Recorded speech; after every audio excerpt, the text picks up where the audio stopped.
Confectionner mon emploi sur mesure, séquence 6, mes conseillers. Cette webconférence a pour objet de permettre de se débrouiller tout seul à quelqu'un peu familier du monde du recrutement. Mais j'augmente mes chances de succès en me faisant accompagner par des gens compétents dans ce domaine, sachant que les compétences utiles sont multiples et très variées. Cet exposé constitue la séquence 6 de la webconférence intitulée « Confectionner mon emploi sur mesure ». Petit rappel, un conférencier décalé, c'est juste un conférencier sans langue de bois. Pour me conseiller, je regarde d'abord du côté des organismes officiels, publics ou privés. En premier, Pôle emploi et l'APEC si je suis cadre. Je vais voir sans a priori. Les consultants sont majoritairement compétents, mais ils ne sont pas dans les meilleures conditions pour être très efficaces. Ils ont parfois des consignes pour vous orienter vers des métiers sous tension ou vers des formations en manque de clients. Bon, faute de temps à affecter à chaque candidat à l'emploi, ils sont un peu démunis face aux cas un peu compliqués, et la notion d'emploi choisi ne leur est pas forcément très familière. À voir en premier, Anyway. Il en est de même des maisons de l'emploi et de tous les services proposés par les collectivités territoriales, mairies, départements, régions, etc. Je fais mon marché en début de démarche et je prends uniquement ce qui peut me servir. Les associations spécialisées dans l'accompagnement sont aujourd'hui très nombreuses et se sont professionnalisées avec le temps. La première créée à Lyon au début des années 80 s'appelait Galère, groupement d'aide lyonnais à l'étude et recherche d'emploi. L'idée était simplement de s'entraider entre chômeurs. Du coup, en 1988, j'ai eu l'idée de monter un club regroupant chômeurs actuels et anciens chômeurs ayant réussi à s'en sortir. Dans les deux cas, n'étaient concernés à l'époque ni professionnels des RH, ni retraités. 30 ans plus tard, le club de copains est devenu une association dont les bénévoles sont majoritairement des pros des RH ou des retraités. Bon, là encore, j'ai intérêt à faire une étude de marché pour repérer l'association qui pourra le mieux m'apporter ce qui me manque. Certaines sont gratuites, vivant de subventions, et d'autres plus indépendantes demandent une participation aux frais. Mais ce critère ne devrait pas être un critère de choix déterminant. Les cabinets d'out-placement. Au moment de négocier votre indemnité de départ, vous pouvez ou non y faire ajouter une prestation d'out-placement. Le concept est né aux États-Unis dans les années 60, quand un conseil d'administration a dû se séparer d'un directeur général ami pour des raisons politiques ou stratégiques. Il est aujourd'hui de bon ton d'offrir un outplacement à un salarié que l'on licencie pour des motifs qui ne sont pas de son fait. Ça arrive. C'est l'équivalent pour le particulier du plan social d'accompagnement pour les licenciements collectifs. L'entreprise impose souvent son cabinet, mais si j'ai le choix, à moi de voir si je privilégie un grand cabinet à cause de l'accès à certains réseaux, ou un indépendant, voire un petit cabinet local, qui prendra davantage soin de moi pour le même prix. Vérifiez quand même que la prestation est bien en plus de l'indemnité, car si c'est vous qui la payez, autant prendre l'argent et choisir votre équipe de conseillers comme expliqué plus loin. Les coachs emploi. Dans la démarche, les coachs interviennent à plusieurs niveaux. Tout à fait au départ, vous avez ceux qui vous remettent en forme si vous êtes en déprime, sans même vous parler d'emploi. Un second pourra vous aider à identifier tous les talents et compétences utiles dans le monde du travail. À ce stade, il vous parlera emploi adapté pour vous, mais pas forcément poste précis. Il connaît le monde du travail en gros, mais pas en détail. Un troisième vous aidera, à partir de ce bilan de compétences, à établir votre projet professionnel. Et un quatrième vous suivra dans la démarche, vous aidant à répondre aux annonces et à préparer vos entretiens. Si le même sait tout faire, ça s'appelle un outplaceur indépendant, souvent formé au départ comme salarié dans un grand cabinet d'ailleurs. Le plus facile, le moins cher et le plus sympathique, c'est encore de prendre l'initiative et de constituer ma propre équipe de conseillers bénévoles. Souvent des personnes rencontrées en entretien réseau qui continuent à me conseiller sur tel ou tel point précis. Pour savoir qui peut vous être utile, voici les compétences recherchées par les associations d'aide à l'emploi. D'abord, le marketing man, ou woman. L'outplacement a été inventé aux États-Unis dans les années 70 par des hommes de marketing. Il faut aider le candidat à identifier ce qui fait son originalité, repérer en quoi il est un produit unique. À ce titre, il est forcément une opportunité pour quelqu'un. Il reste évidemment à trouver qui.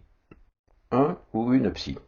Comme le produit c'est l'homme, il est nécessaire de comprendre comment et par quoi on distingue deux hommes en termes de personnalité. La psychologie permet aussi de savoir comment se comporte une personne déstabilisée par un licenciement et comment on redonne confiance à une personne en situation d'échec. Pour trouver l'emploi qui correspond le mieux à ma personnalité, je peux donc me faire aider d'un ou d'une psy. Je serais content de ne pas être seul si j'éprouve le fameux syndrome du 5e mois, le gros coup de calgon, prévisible après 5 mois de vraies recherches sans vrai contact. Tout le monde y passe. Un pilote de projet. Chômeur et sorti de mon cadre de référence, je perds un peu la notion du temps. Un pro de la conduite de projet saura m'aider à enchaîner les phases et les étapes. Planifier la démarche dans le temps avec une date objectif fixée dès le départ est une des conditions de réussite. Un ancien chômeur. Faites-vous aider par quelqu'un qui vient d'y passer, ou mieux encore par un zappeur. Il existe deux catégories de personnes, ceux qui savent ce que l'on ressent lorsque l'on est sorti du système et que l'on ne voit pas comment y retourner, et puis les autres. Comprendre pourquoi un bon professionnel peut faire un très mauvais candidat. As-tu rappelé la personne que je t'ai indiquée la semaine dernière? Non, j'ai pas eu le temps. Seul un ancien chômeur peut comprendre pourquoi un chômeur n'a pas eu le temps de passer un coup de fil en 8 jours.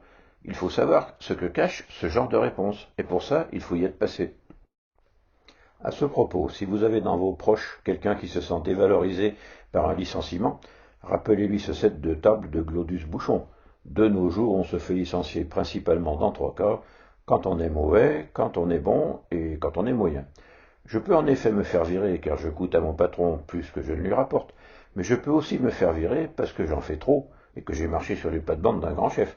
Et surtout, je peux me faire virer, même à titre individuel, sans que cela n'ait rien à voir avec la qualité de ma prestation. Si l'un de vos proches a été viré pour incompétence ou non-atteinte d'objectifs, rappelez-lui que c'est le motif officiel le plus courant préconisé par les avocats, car il permet de plaider tout et n'importe quoi, contrairement à la vraie cause, plus difficile à défendre devant un tribunal. L'accompagnant carnet d'adresse. Les conseillers n'ont pas pour vocation de fournir du poisson, mais d'apprendre à pêcher. Il n'empêche que lorsque je suis en panne de réseau, je suis bien content que l'on m'aide au moins à réamorcer la pompe. Un DRH ou un manager qui connaissent les emplois et les métiers. Tout évolue et il est difficile d'avoir une connaissance actualisée de l'emploi et des métiers. Des métiers nouveaux apparaissent dont les contours sont mal définis. Les mêmes termes cachent des réalités parfois très diverses. Il n'est jamais facile de lire entre les lignes d'une annonce ou d'un descriptif de poste. Un DRH ou un recruteur aura donc son utilité dans la Dream Team. Un recrutement est une négociation entre deux personnes qui prennent un risque. Donc si vous avez parmi vos relations quelqu'un capable de vendre des doudounes à des Congolais et des climatiseurs à des Esquimaux, eh bien n'hésitez pas à préparer vos entretiens avec lui, ça augmentera vos chances. Un professionnel de la négociation vous apprendra à correspondre au poste sans pour autant mentir. Retenez cette maxime de Glodus Bouchon qui exprime bien la difficulté principale des entretiens d'embauche. La difficulté gonne pour avoir le profil du poste, c'est quand le recruteur il te regarde de face, dis donc. Il faut savoir qu'au hasard de mes entretiens, je vais tomber sur des gens qui adoptent face à des chômeurs des attitudes parfois un peu caricaturales. D'abord le père Fouettard. Si j'arrive un jour où il n'a encore engueulé personne, il va m'expliquer que je ne suis pas prêt de trouver si je cherche aussi mollement. Ne ratez pas l'entretien pour autant, écoutez-le poliment et rappelez-lui ensuite quel renseignement vous attendez de lui. Ensuite, la maman gâteau, qui peut être un papa gâteau d'ailleurs, va me plaindre d'être dans une situation aussi délicate et va me raconter d'autres cas pires que le mien. Bah, idem, hein, n'attendez pas trop pour lui rappeler l'objet de votre visite.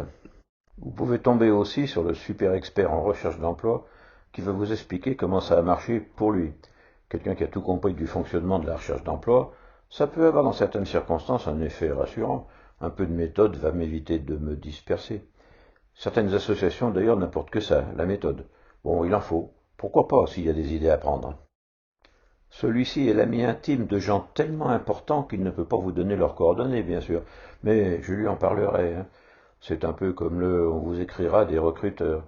Ne vous attardez pas trop, car il est peu probable qu'il en sorte quelque chose d'utile pour votre recherche. Autre contact intéressant, le bon samaritain. Il va tenter de faire votre bonheur, y compris à l'insu de votre plein gré. Pourquoi ne pas en profiter? Bon, soyez vigilants tout de même et ne vous laissez pas entraîner sur des pistes qui ne sont pas les vôtres. Ah, jeune homme de mon temps, l'emploi, c'était autre chose. Moi, j'ai jamais été chômeur. Hein. Je me souviens, attendez, c'était en 1974. Non, attendez, 75. J'étais chez... non, ça c'était après. Et voilà, non, c'est plutôt... Je vais vous en parler. Attendez, je vous explique. Et c'est bien parti. Point positif, cette personne sera contente de l'entretien si c'est lui qui a parlé. Elle n'hésitera pas à vous recommander à un ami. Donc, Pareil, soyez patient.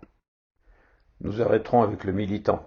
La liste de ces personnes n'est pas exhaustive, mais le pire à mon avis est celui qui milite pour un parti, ou mieux une secte, et qui estime qu'un chômeur est une proie facile.